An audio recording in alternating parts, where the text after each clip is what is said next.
Back. Well, a press briefing has just gotten underway at the Lily Mine in Mpumalanga in Barberton. We take you there now live. Is that we should not send people down the ventilation shaft to continue with the rescue mission at present. The open pit remains in a settling down or settlement stage, as does the shaft. So the collective decision that we've taken is that the rescue mission is still on hold, and we anticipate coming up with a number of other ideas over the next 48 hours, at which time we will be able to inform you what the next step will be. Yes. I just want to find out, I mean, there have been developments over the weekend with more rock falls, if I can call it that. I mean, how far did that happen from where, you know, the rescue team had been working over the past days? Just help us understand, because I think to explain that to you is that the very first collapse was on Friday the 5th of February. A week and a bit later we had a second collapse, which was significant. What happened yesterday was not really a collapse, it was just ongoing scaling. You must understand that the ground in the open pit has sagged into the underground workings. That weakens the open pit, and as a result the sidewalls of the open pit are starting to scale off and fall down into the old open pit. So although it's quite traumatic, it was not unexpected. But how close has it? Because over the past week we know that you have been saying that you're quite close from the container. How close? The rescue attack points are still close to the container. So once we are able to access those rescue points underground through the shaft, we intend to reassess that situation. Have the engineers decided whether it's ready or not to start working now? They have decided, and the answer is it's not ready now. The shaft is too dangerous. We cannot go underground at the moment. Is the mine continuing with operations when everything is done? Are we going to see people losing jobs, or what's happening? We certainly hope that people will not lose jobs. That's where we stand as the company, and I can tell you that the government has stepped in with massive support over the last few days. But the program is not clear.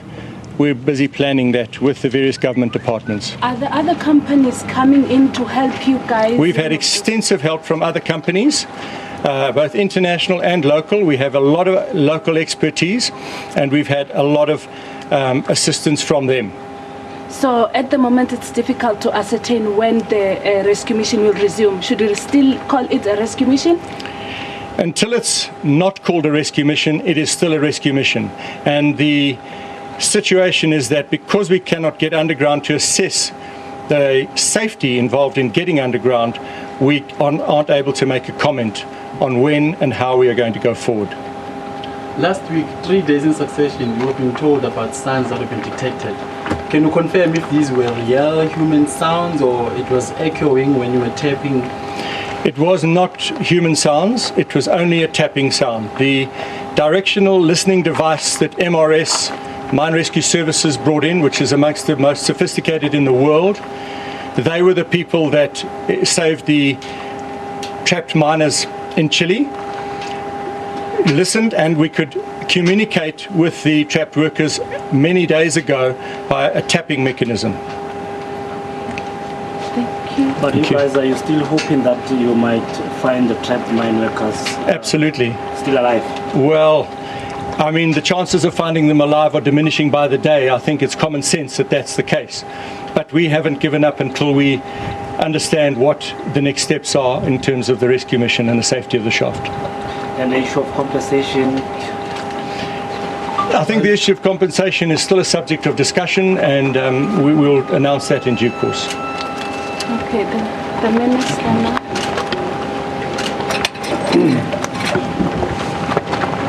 How far have you gone in terms of discussion with the mine on a way forward in terms of employment creation and all that after everything has happened? Well, as Mike has said, we have made progress in terms of what we need to do going forward. The situation is as he has explained. We're finding it a bit difficult for now to go underground, but we are coming with mechanisms of ensuring that we fast track after everything has settled down this recovery mission, and that's where we are. It's a collective effort, as Mike has said. In monetary terms, how much funding is government pumping into this? Well, we're not interested in bringing money as government here. We are supporting the victims here in different forms. We have a team have met of ministers, minister from the presidency, a minister from social development, ourselves, in ensuring that those who are affected do get help, and the children, because we have discovered that the children of the trapped workers find it difficult at school to cope because of the environment there.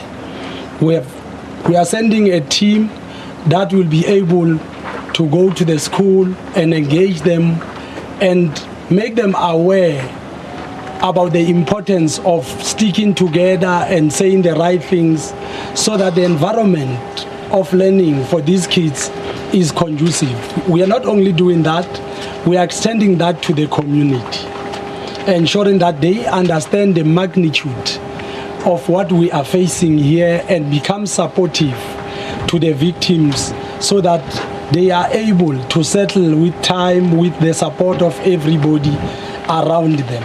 We have also discussed with the mine.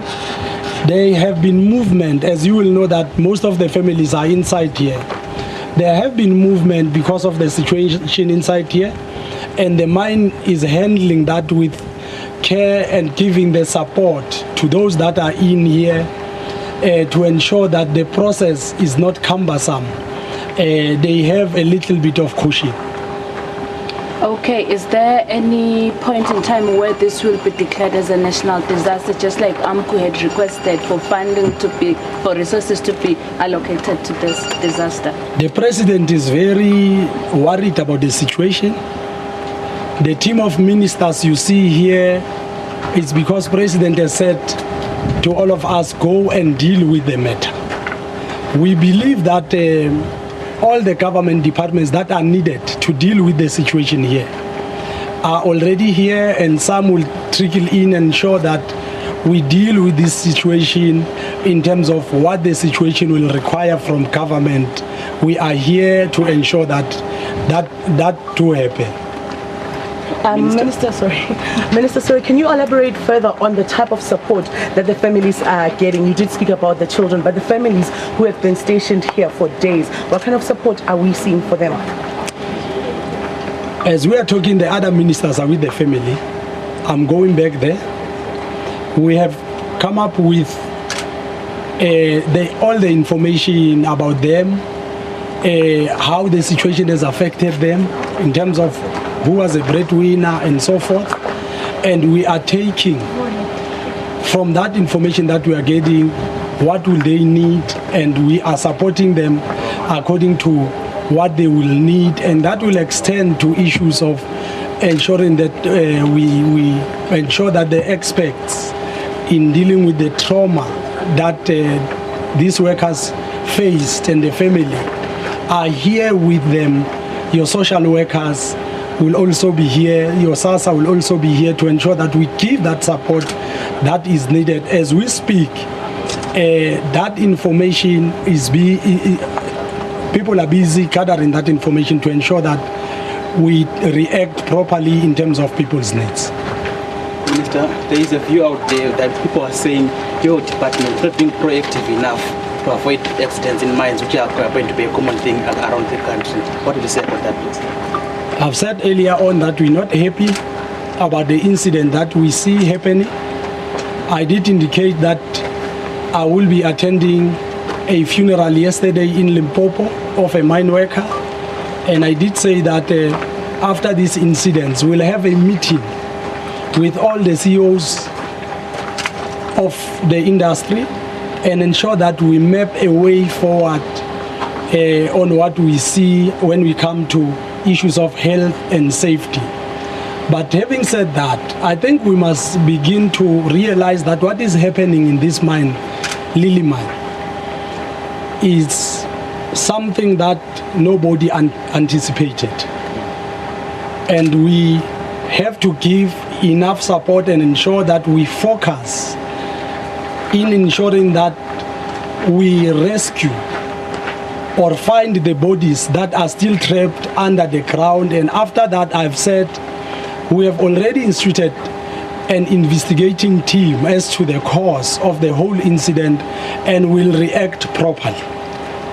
Then in terms of, Minister, in terms of licensing, do the mine has a license to go underground, or maybe they were having an open cast license?